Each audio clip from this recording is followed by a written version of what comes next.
Manisa'nın Salihli ilçesi sınırlarında yer alan Kurşunlu Şelalesi'nden günaydın. Kurşunlu Şelalesi, Kula Evleri, Kula Peri Bacaları ve Ulubey Kanyon turumuz başladı.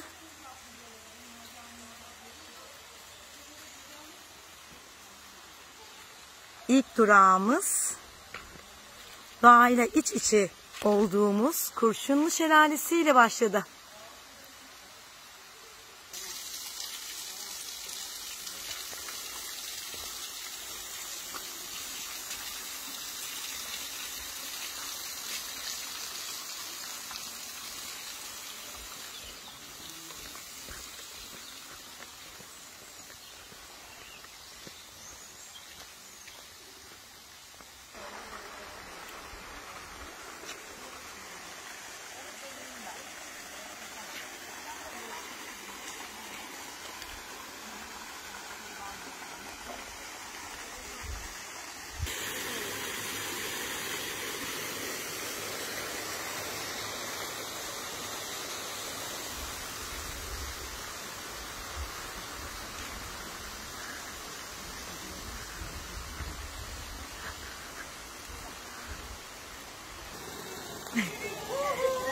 Hoş geldiniz.